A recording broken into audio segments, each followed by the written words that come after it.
ನಮ್ಮ ಪಕ್ಷ ಸೇರುವಂತವ್ರು ಕೂಡ ಇವತ್ತು ಸಾಕಷ್ಟು ಮಂದಿ ಪಕ್ಷ ಸೇರಾಕತ್ತಾರ. ನಿನ್ನೆ ಮೊನ್ನೆ ನಾವೆಲ್ಲ ನೋಡಂತಲ್ಲಿ ಬಿಜೆಪಿ ಬಿಟ್ಟು ನಮ್ಮ ಪಕ್ಷ ಸೇರುವಂತದ್ದು ಸಾಕಷ್ಟು ಮಂದಿ ಇವತ್ತು ನಮ್ಮ ಪಕ್ಷಕ್ಕೆ ಬರಾಕತ್ತಾರ. ನಾವೆಲ್ಲ ಕಡೆ ಟೂರ್ ಮಾಡ್ತೀವಿ. ನಮಗೆ ಕೊಟ್ಟಂತ ಜವಾಬ್ದಾರಿ ಇರ್ತೈತೆ, ಅದನ್ನ 100% ನಾವು ನಿಭಾಯಿಸ್ತೀವಿ.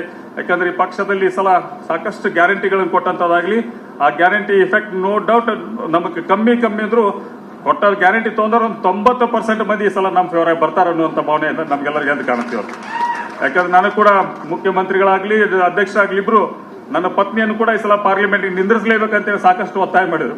ನಾನು ಬಿಟ್ಟು ಕೊಟ್ಟಿದ್ದು, ನಾನು ಅಲ್ಲೇ ನಂಗೆ ಬೇಡ ಸರ್ ಅಂತೇಳಿ ನಾ ಬೇಡ ಅಂತ ಬಿಟ್ಟು ಕೊಟ್ಟಿದ್ದೆ ನಾನು.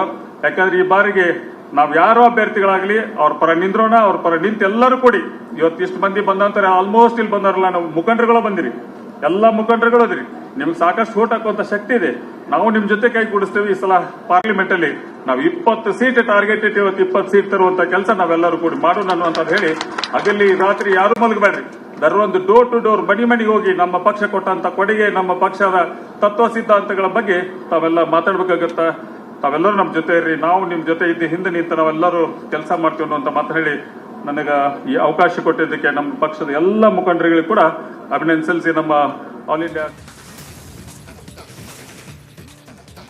ಮಂಡ್ಯ ಚುನಾವಣಾ ಅಖಾಡ ದಿನದಿಂದ ದಿನಕ್ಕೆ ರಂಗೇರ್ತಾ ಇದೆ. ಪ್ರಚಾರದ ಅಬ್ಬರದಲ್ಲಿ ಎಲ್ಲೇ ಮೀರಿ ಮಾತಾಡುವಂತಹ ಕೆಲಸ ನಾಯಕರಿಂದ ಆಗ್ತಾ ಇದೆ. ರವೀಂದ್ರ ಶ್ರೀಕಂಠಯ್ಯ ವರ್ಸಸ್ ಕಾಂಗ್ರೆಸ್ನ ಶಾಸಕ ಉದಯ್ ಅನ್ನುವಂತಹ ಪರಿಸ್ಥಿತಿ ನಿರ್ಮಾಣ ಆಗಿದೆ.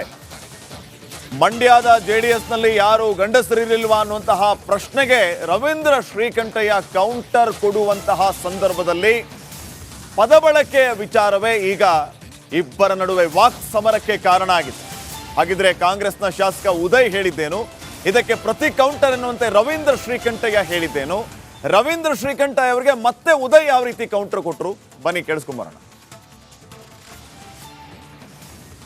ಎಲ್ಲಿತ್ತೋ ಇವರು ಗಂಡಸ್ತನ ಪಾಪ, ಎಲ್ಲಿ ಶ್ರೀಲಂಕಾದಲ್ಲೋ ಗೋವಾದಲ್ಲೋ ತುಂಬಾ ಕಳ್ಕೊಂಡ್ಬಿಟ್ಟಿರ್ಬೇಕು ಗಂಡಸ್ತನ. ಇಲ್ಲಿ ಮಂಡ್ಯ ಗಂಡಸರು ಅಂದ್ರೆ ಏನು ಅಂತ ಈ ಸಲ ಚುನಾವಣೆಗೆ ತೋರಿಸ್ತಾರೆ. ಕಾಯ್ತಾ ಇರಿ, ಉತ್ತರ ಬರುತ್ತೆ. ಮುಂದೊಂದು ಚುನಾವಣೆಯಲ್ಲಿ ತಾವು ನಿಂತ್ಕೊಳ್ಳಿ. ಮದ್ದೂರಿನಲ್ಲಿ ಸುಸಂಸ್ಕೃತವಾದವರು ಯಾರನ್ನಾರ ಒಬ್ರು ತೀರ್ಮಾನ ಮಾಡ್ತಿರಲ್ಲ ಅಭ್ಯರ್ಥಿ, ಅವಾಗ ತೋರ್ಸಪ್ಪ ಗಂಡಸ್ತನ. ಇವಾಗಲ್ಲ, ಬೇರೆ ಬೇರೆ ಕಾರಣಕ್ಕೆ ಗೆದ್ದಿರ್ತಕ್ಕಂಥವ್ರು ನೀವೆಲ್ಲ ಎಷ್ಟಲ್ಲಿ ಗೆದ್ದಿದ್ದೀರಿ ಪಾಪ. ನಾಗಮಂಗಲದಲ್ಲಿ 4,000, ಮಂಡ್ಯದಲ್ಲಿ 2,000, ನನ್ನ ಹತ್ರ ಒಂದು 10,000 ಅಂದ್ರೆ 6,000 ಓಟ್ ನನಗೆ ಬಂದಿರ, ನಾನ್ ಗೆಲ್ತಿದ್ದೆ. ಎಲ್ಲ ಕಡೆ ಪುಟ್ಟರಾಜನ 6,000 ಓಟ್ ಬಂದ್ರೆ ಅವಾಗ ಗೆಲ್ತಿದ್ದ. ಎಲ್ಲ ಇಷ್ಟಿಷ್ಟಲ್ಲಿ ಹತ್ತತ್ರದಲ್ಲಿ ಹೋಗಿದೆ. ಏನೇನ್ ಕಾರಣ? ಮುಸಲ್ಮಾನರನ್ನೆಲ್ಲ ಒಂದು ಮಾಡಿಸಿದ್ರಿ, ಇಲ್ಲ ಉಳಗಾಲ ಇಲ್ಲ ನಿಮಗೆ ಅಂತ. ನಾಳೆ ಬೆಳಿಗ್ಗೆ ಮತ್ತೆ ಅವ್ರಿಗೆ ರಕ್ಷಣೆ ಕೊಡೋದೇ ಕುಮಾರಣ್ಣ.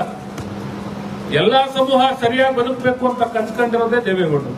ಗೋವಾ ಶ್ರೀಲಂಕಾ ಜನ ಗಂಡಸ್ತನ ಕಳ್ಕೊಂಡಿಲ್ಲ. ಹಂಗೇನಾರ ಕಳ್ಕೊಂಡಿದ್ರೆ ರವೀಂದ್ರ ಶ್ರೀಕಂಠಯ್ಯನೇ ಕಳ್ಕೊಂಡಿರ್ಬೇಕು. ಸ್ವಲ್ಪ ಅವ್ರನ್ನ ಕಾಸ್ಟ್ ಗೋವಾ ಶ್ರೀಲಂಕಾ ಜನ ಗಂಡಸ್ತನ ಕಳ್ಕೊಂಡಿಲ್ಲ.